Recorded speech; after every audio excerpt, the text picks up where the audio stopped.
Alhamdulillah, pada hari Rabu tanggal 2 Ramadan 1442 Hijriah bertepatan tanggal 14 April 2021, kita kedatangan ulama besar Palestina yang merupakan pendiri dari Ikatan Ulama Palestina dan Sekjen Al-Quds International Union of Muslim Scholars, Profesor Dr. Syekh Murawih Musa Nasar. Kita mendiskusikan banyak hal berkaitan dengan perjuangan rakyat Palestina dan bagaimana kekejaman kaum Zionis terhadap rakyat Palestina.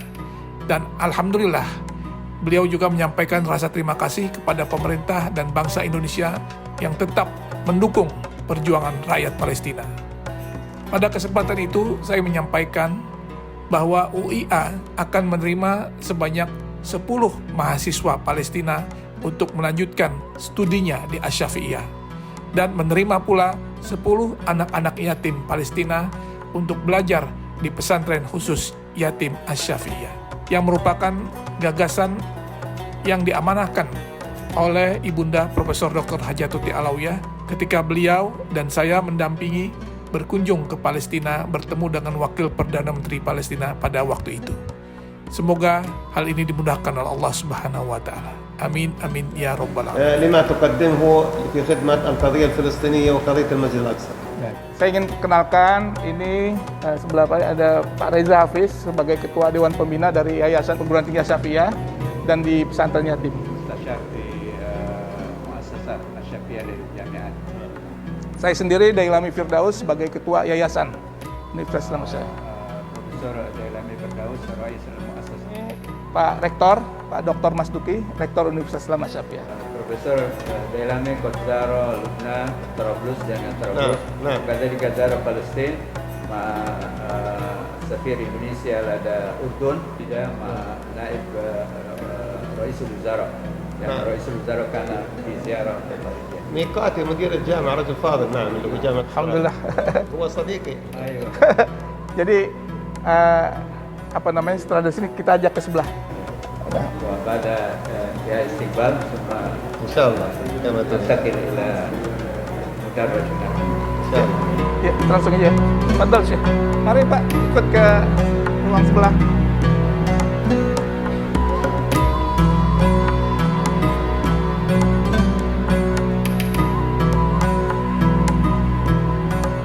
Di Universitas Islam Asy-Syafi'iyah ini kita banyak kerjasama dengan dalam dan luar negeri.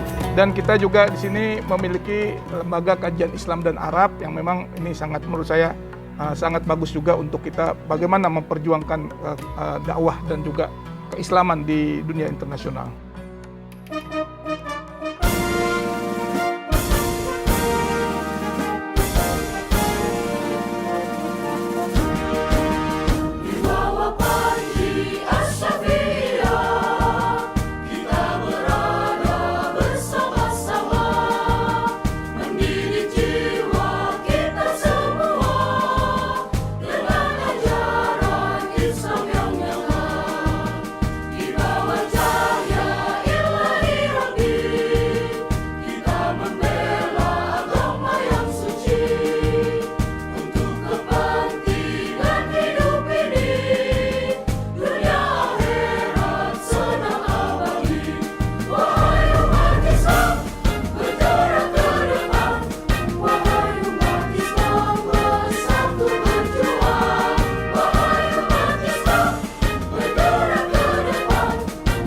Adalah cabang pertama yang dibuka di luar Mesir.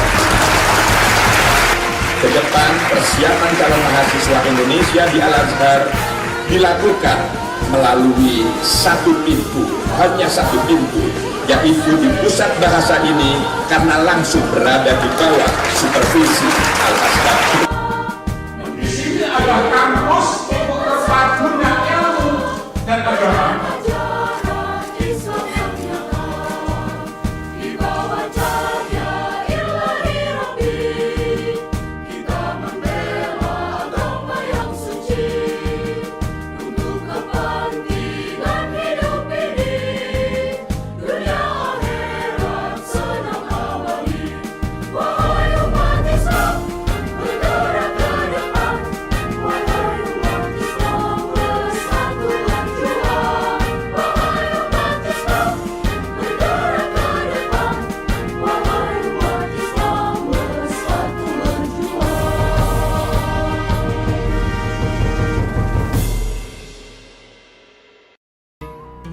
jika memang ada anak-anak muda di Palestina yang ingin belajar di Asy-Syafi'iyah, kita akan memberikan 10 orang untuk mahasiswa, beasiswa gratis di kampus Universitas Islam Asy-Syafi'iyah ini. Dan juga untuk di pesantren yatim, kalau dia masih usia sekolah, boleh kita terima di sini secara gratis juga. 10 orang. Jadi saya ingin menjelaskan sedikit tentang pesantren yatim ini. Sebagaimana tadi disampaikan, didirikan 10 Januari 1978. Anak-anak di sini sekarang ini ada 250 dan semua kita tampung di sini. Mereka sekolah tinggal di dalam dari 18 provinsi. Ini adalah bentuk warisan perjuangan dari kakek kami dan ibunda kami sejak 78. Jadi sudah 43 tahun. Mereka semua di sini dalam keadaan sehat-sehat dan ya. Alhamdulillah haulai yaskununa huna bisihhat wal afiyah. Ini almarhum ayah kami, Haji Ahmad Khatib Nasih, sebagai ayahnya dari anak-anak yatim. Wa al-abli al-ita. Ibu dan ayah kami kuburnya di sebelah sini. Nanti saya mohon juga kita menziarahi dan mendoakan kepada beliau-beliau ini. Huma yudbanani fi hadzal ma'had nazuru ba'da hadza insyaallah. Ini asrama putri untuk anak-anak putri. Di belakang itu asrama putra. Ini sekolah SMP dan SMA dan SD juga ada. Dan anak-anak di sini semua aktivitasnya kita lakukan dari pukul 3:30 pagi sampai pukul 9 malam.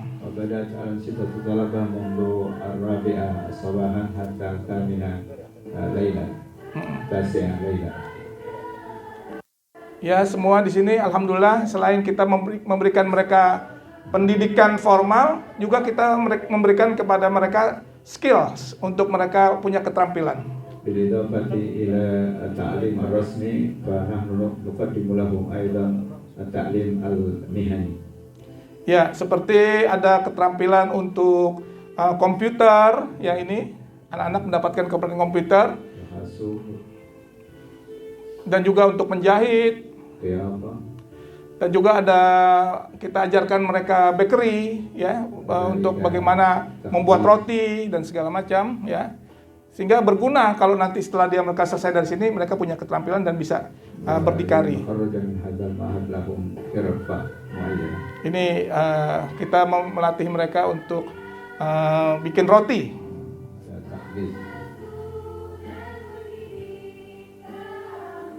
Alhamdulillah mereka ini semangat. Dan di dalam festival kemarin kita melaksanakan madrasah robotik competition. 6 dari anak juara di tingkat nasional. Jadi alhamdulillah walaupun dalam situasi pandemi, anak-anak ada semua di pesantren. Mereka tidak keluar dan berada di pesantren dengan protokol kesehatan yang ketat. Nanti setelah dari sini, setelah kita meninjau beberapa fasilitas, saya akan ajak Syekh Murawi untuk ketemu dengan anak-anak yatim. Nantahi min hadzal barnamij naltaqi ma'a ulai at-talabah al-yatama. Alhamdulillah Allah kasih jalan. Walaupun berat karena ini kan sekolahnya gratis, tidak ada mereka harus membayar. Apalagi dalam bulan puasa ini, ya, mereka yang juru masaknya itu dari jam 1 malam harus sudah masak untuk persiapan sahur. Foto. Insyaallah. Ini